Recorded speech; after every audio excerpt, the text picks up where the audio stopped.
मेरी शादी को कुछ ही महीने गुजरे थे। मेरे पति एक प्राइवेट कंपनी में काम करते थे। उनकी नाइट ड्यूटी होती थी। मेरे ससुराल में मेरे सास ससुर और मेरे पति और एक छोटा देवर एक ननद रहते थे। मेरा देवर हर रोज एक नई फिल्म लेकर आता था जिसे मेरी नंद और वो अकेले बैठकर देखते। एक दिन मैंने देखने की जिद की तो देवर ने कहा, ये तुम्हारे देखने वाली फिल्म नहीं है।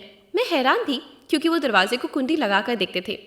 मैं रात में वैसे भी बोर हो जाती थी क्योंकि मेरे पति सुबह आते थे और तब तक मैं कमरे में अकेली ही होती थी। मेरे देवर और ननद दोनों ही मुझे बहुत कम बात करते थे। देवर जब भी रात को घर आता कोई ना कोई फिल्म की सीरीज जरूर लेकर आता और मेरी ननद और देवर दोनों कमरा बंद करके बैठ जाते। मेरे ससुराल में एक ही टीवी था जो मेरे देवर के कमरे में था। मुझे उनकी ये हरकत बहुत अजीब लगती थी। भला ऐसी कौन सी फिल्म है जो बंद कमरे में सबसे छुप कर देखी जाती है? मैं सोच कर रह जाती थी। मैं कभी कभी सोचती थी कि इसके बारे में पति से बात करूं, फिर ये सोचकर चुप हो जाती कि कहीं मेरे पति ये ना समझें कि उनके भाई बहन से जलन कर रही हूँ। वैसे भी आजकल तो बेचारी भाभी बिना वजह बदनाम हो जाती है। एक दिन मेरी सुबह आंख खुली तो मेरे पति ड्यूटी से वापस आए हुए थे। मैं जल्दी से उठी और मुंह हाथ धोकर किचन में चली गई। फिर जल्दी सबके लिए और अपने पति के लिए नाश्ता बनाया और ट्रे में रखा। अपने कमरे में ही ले आई। तब तक मेरे पति भी मुंह हाथ धोकर कपड़े बदलकर बिस्तर पर बैठ गए थे। मैंने कमरे में आते हुए कहा, आ जाइए नाश्ता कर लीजिए। मेरे पति ने मुस्कुराते हुए मेरे हाथ से ट्रे लेते हुए धन्यवाद कहा तो मैं भी मुस्कुरा दी। मेरे पति ने पूछा, क्या हुआ, हाथ पर कैसे चोट है? मैं हैरान हो गई और बोली, कुछ नहीं, कल किचन में खाना बनाते वक्त जल गया था। मैं बताना भूल गई। फिर रात खाने के बर्तन धोए तो पानी की वजह से छाला बन गया। मेरे पति ने कहा, ध्यान से काम किया करो। मैंने मुस्कुराते हुए ड्रामा के अंदाज में कहा, जैसे आपकी आज्ञा। मेरे पति ने कहा कि छोटी को कहा करो तुम्हारे घर के कामों में मदद किया करे। मैं कुछ सोचते हुए चुप हो गई। मैंने जब कोई जवाब नहीं दिया तो मेरे पति ने पूछा, क्या हुआ? आपकी बहन तो सारा दिन अपने कमरे में रहती है और रात होते ही आपका भाई आ जाता है। फिर दोनों कमरा बंद करके बैठे रहते हैं। वो मुझसे बात तक नहीं करते। मैं घर का काम कैसे कहूँ? मेरे दिल में ये बात आई तो फौरन मैंने अपने पति को बता दी। मेरे पति ने सोचते हुए जवाब दिया कि चलो मैं खुद कह दूंगा। मैंने अपने पति से कहा, ठीक है, आप भी नाश्ता करके आराम कर लीजिए, क्योंकि मैं जानती थी वो थके हुए होंगे। मेरे पति ने कहा, तुम भी नाश्ता कर लो, ठंडा हो रहा है। फिर हम दोनों ने एक साथ बैठकर नाश्ता किया। उसके बाद मैं कमरे की लाइट बंद करके और बर्तन समेटे किचन में आ गई और मैं अपने कामों में लग गई। मैं अभी हॉल का झाड़ू पोछा करके थकी हुई सांस लेने के लिए 2 मिनट हॉल में रखे चारपाई पर बैठी थी कि मेरी ननद आ गई। भाभी नाश्ता बना दो, उसने तेज अंदाज से कहा। मेरी ननद के बात करने के अंदाज ऐसा था जैसे सामने वाला उसका नौकर हो और वो मालकिन हो। मुझे शुरू से ही उसका व्यवहार बहुत अजीब लगता था, लेकिन मैं कहती किससे? अगर अपनी सास से कहती तो वह कहती कि मेरी बेटी से बहस कर रही है। मैं सोचती घर का माहौल खराब ना हो, इसलिए चुप रहती थी। मैं चुपचाप किचन में आ गई। मैंने नाश्ता बनाकर अपने ननद के सामने रख दिया जब तक मेरा देवर भी उठ गया था। फिर मैंने उसका भी नाश्ता बनाकर दे दिया और अपने कमरे में आ गई। मैं अपने देवर के सामने बहुत कम जाया करती थी क्योंकि मुझे उसकी नज़रें बहुत अजीब लगती थी।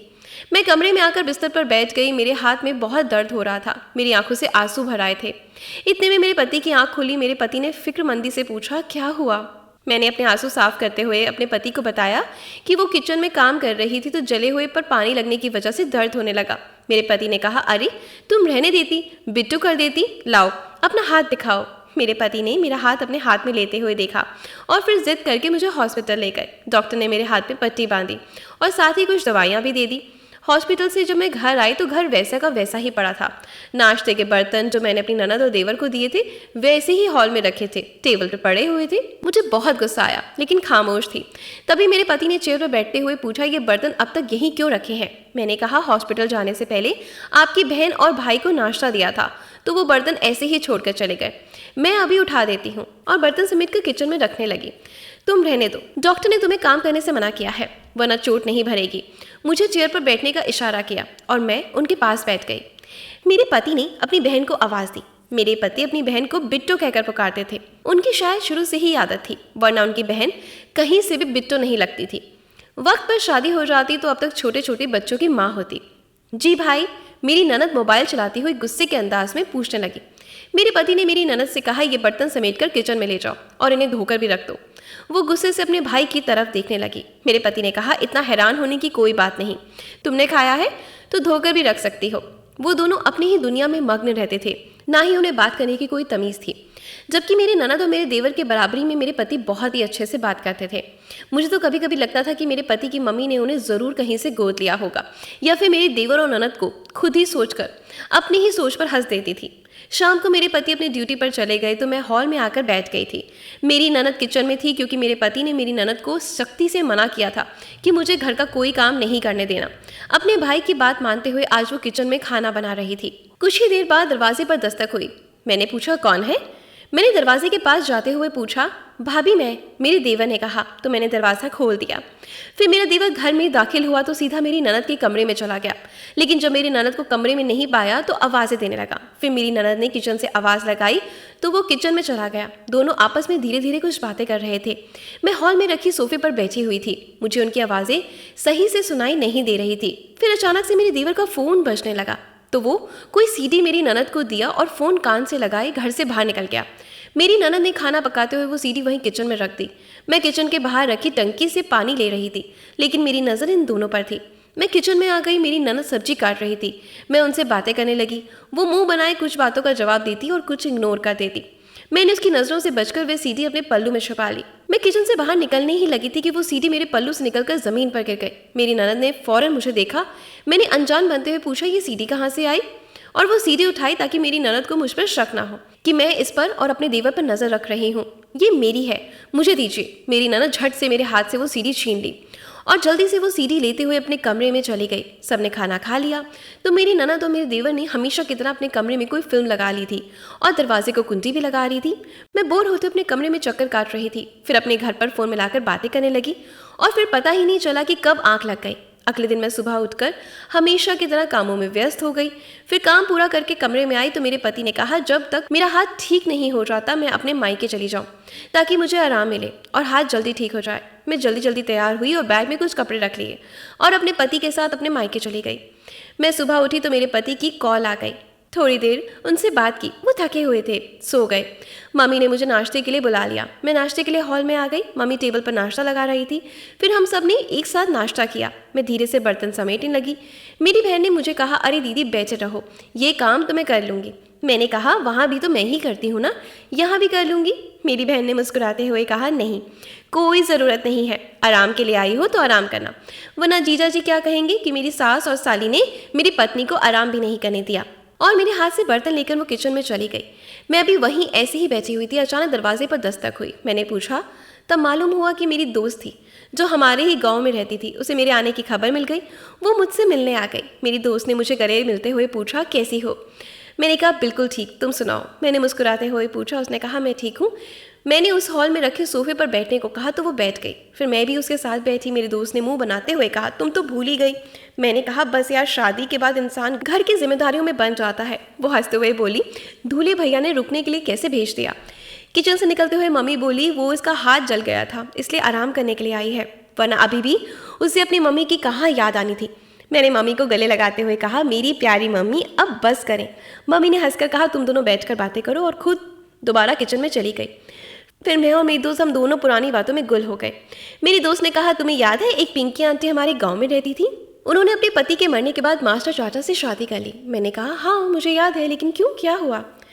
मेरी दोस्त ने बताना शुरू किया कि पिंकी आंटी ने जब मास्टर चाचा से शादी की थी तो उससे पहले मास्टर चाचा का एक बेटा था जिसके बारे में हमेशा गांव में सुनते रहते थे, किसी ना किसी से झगड़ा हो गया है। मैंने कहा, हाँ ये बातें तो मुझे याद है, मुझे तो शुरू से ही मास्टर चाचा का बेटा खतरनाक लगता था। मेरी दोस्त ने कहा, तुम्हें पता है अभी कुछ दिन पहले क्या हुआ? एक दिन पिंकी आंटी उस लड़के के कमरे में चली गई तो उन्होंने देखा कि अपने कमरे में बैठकर मोबाइल पर लड़कियों की फोटो देख रहा था। उस लड़के को जैसे ही मालूम हुआ कि पिंकी आंटी ने उसे देख लिया है तो वो उनसे डरने की बजाय पिंकी आंटी को ही धमकियां देने लगा और उन्होंने कहा कि अगर किसी को ये बात बताई तो उनके साथ अच्छा नहीं करेगा। लेकिन फिर भी पिंकी आंटी ने चाचा को बता दी। उन्होंने अपने बेटे को बहुत मारा और लड़का गुस्से में घर छोड़कर चला गया। एक दिन पिंकी आंटी ने किसी काम से घर से बाहर जा रही थी। उनके पहले पति से जो उनकी बेटी थी उस लड़के ने पकड़कर उसके साथ ज़बरदस्ती कर ली। उनकी बेटी उसी वक्त से पागल सी हो गई है और वो लड़का तभी से फरार है। बेचारी पिंकी आंटी बहुत रोती हैं। मैं तो ये सुनकर हैरान रह गई। मैंने अपनी दोस्त से कहा, मुझे ये सब सुनकर बहुत अफसोस हो रहा है। तो फिर थोड़ी देर बाद मेरी दोस्त अपने घर चली गई, लेकिन मेरे दिमाग में ये सब बातें निकली ही नहीं। फिर मैं अपनी दोस्त के साथ पिंकी आंटी के घर चली गई। मुझे उन्हें देखकर बहुत दुख हो रहा था। जवान बेटी का पागल होना उनके लिए बहुत बड़ी दुख की बात थी। मैं उनको कुछ दिन पहले ही देखी थी, इस वक्त क्या से क्या हो गई थी। फिर मैं घर आ गई। कुछ दिन मायके रुकने के बाद मेरे पति मुझे लेने आए और मैं उनके साथ घर वापस आ गई। मेरा हाथ भी अब बिल्कुल ठीक हो चुका था। मेरे पति मुझे घर छोड़कर अपनी नाइट ड्यूटी पर चले गए। मुझे पानी की प्यास लगी तो किचन में रखे फ्रिज से पानी लेने चली गई। पानी की बोतल और ग्लास लिए अपने कमरे में आ ही रही थी कि मेरा देवर ननद के कमरे के सामने से होता हुआ, क्योंकि किचन और मेरे कमरे के बीच में मेरी ननद का कमरा था, मुझे कमरे में से कुछ आवाज़ें आ रही थी, लेकिन आवाज़ इतनी धीमी थी कि मैं सही से सुन नहीं पा रही थी। मैंने दरवाजे पर कान लगाते हुए सुनने की कोशिश की तो मैं दंग रह गई। मुझे ऐसा लगा कि किसी ने टीवी में किसी रोती हुई लड़की की पक्की वीडियो लगाई हुई है। मैं कुछ और सुनने की कोशिश कर रही थी, इससे पहले मेरे हाथ से ग्लास गिर गया। मैं ग्लास उठा ही रही थी कि मेरे देवर ने दरवाज़ा खोला और गुस्से से पूछा, ये क्या कर रही हो? मैंने जल्दी से कहा, पानी लेने आई थी। अपने कमरे में ही जा रही थी कि ग्लास गिर गया। मैंने कमरे में जाकर देखा तो मेरी ननद बिस्तर पर बैठी हुई थी, जिसे देखकर लग रहा था कि मुझे देखकर घबरा गई। उस कमरे से अजीब आवाज़ें आ रही थी। मेरी ननद ने मुझे देखकर फ़ौरन टीवी बंद कर दिया। अब खड़ी क्यों हूँ?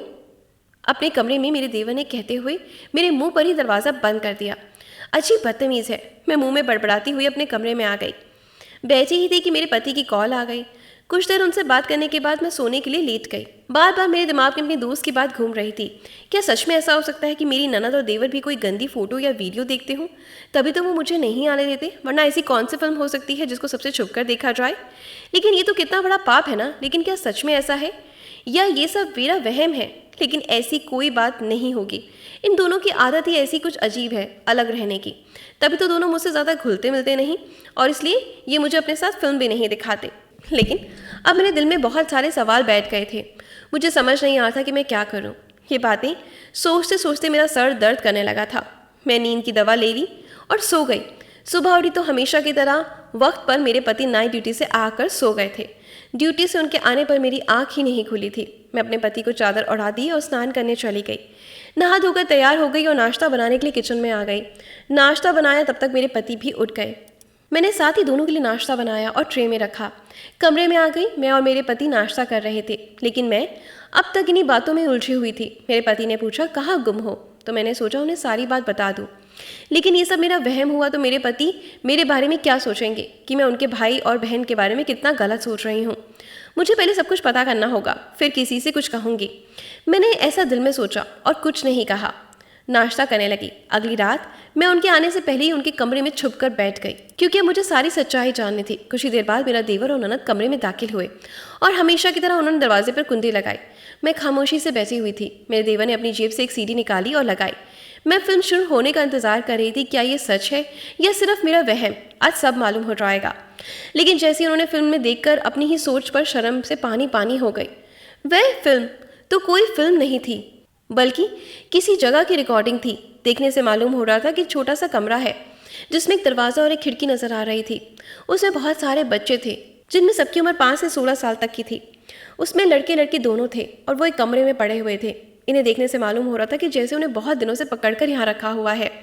इनमें से एक लड़की बहुत ज़्यादा रो रही थी और साथ साथ कह रही थी कि उसकी माँ बीमार है और वो मेरा इंतज़ार कर रही होगी। वो लड़की लगभग 16 साल की थी। उसकी आवाज़ में पहचान गई थी। जिस दिन मैंने कमरे के बाहर वो आवाज़ें सुनी थी, इसी लड़की की थी। मैं तो ये देखकर दंग रह गई। मेरा देवर और मेरी नंद इतने घटिया थे। वो इतना गिरा हुआ काम करते थे, लोगों के बच्चे पकड़कर कैद करते थे। मेरी ननद के पास किसी का फ़ोन आया और उससे बातें करने लगी। शायद बच्चे को दूसरी जगह भेजने वाले थे। मेरे देवर ने कहा कि कल सारे बच्चे को बॉम्बे में सप्लाई कर देंगे ताकि दूसरे बच्चों को रखने की जगह बने। और फिर थोड़ी देर बाद वो दोनों सो गए। मैंने बिना आवाज़ करे कमरे से निकल गई और अपने कमरे में आ गई। वो सब देखकर मेरा दिमाग ही घूम गया था। कुछ समझ नहीं आ रहा था कि मैं क्या करूं क्या नहीं। मुझे उन सब बच्चों को बचाना था। मैं सारी रात कमरे में टहल कर जागती रही। जब सुबह हुई तो कुछ देर बाद मेरे पति घर आए। मेरे पति ने पूछा, क्या हुआ, इतनी परेशान क्यों हो? मैंने डरते डरते सारी बात उन्हें बता दी। पहले तो मेरे पति ने ये सब झूठ लगा। उन्होंने मुझ पर भरोसा ही नहीं किया, लेकिन मैंने उनके साथ मिलकर एक उपाय बनाया। उन्हें भी इस रात कमरे में लेकर छिप गई। वहाँ की सारी बातें भी रिकॉर्ड कर ली। मेरा पति तो इसी वक्त उनके सामने आ गए और उन्हें अपने सामने देख मेरी ननद और देवर के होश उड़ गए, क्योंकि मैंने और मेरे पति ने उनकी सारी सच्चाई रिकॉर्ड कर ली थी। मेरे देवर ने मेरे पति को मारने के लिए एक लोहे का पाइप उठाया। वो पाइप बाहर मौजूद बिजली के तार में लग गया। मेरी ननद उसे बचाने दौड़ी तो उसे भी बिजली ने पकड़ लिया और वो दोनों भगवान को प्यारे हो गए। हमने वो रिकॉर्डिंग पुलिस को दे दी और उन बच्चों को छुड़ा लिया और सारे बच्चों को अच्छे से उनके घर पहुंचा दिया। अब मैं अपनी ज़िंदगी में बहुत खुश हूँ और मेरे पति मुझे बहुत मोहब्बत करते हैं और हम दोनों के अब 2 बच्चे भी हैं और वो बहुत अच्छे इंसान हैं और उन्होंने सच का साथ दिया, जिसकी वजह से मेरे देवर और ननद दोनों अपने किए की सज़ा भुगत चुके थे। इंसान कितनी ही होशियारी से गलत काम क्यों ना कर ले, पर एक ना एक दिन सबके सामने आ ही जाता है। इन दोनों ने ना जाने कितने माँ बाप की बद्दुआ ली थी जो आज इस हाल में वो थे। धन्यवाद दोस्तों।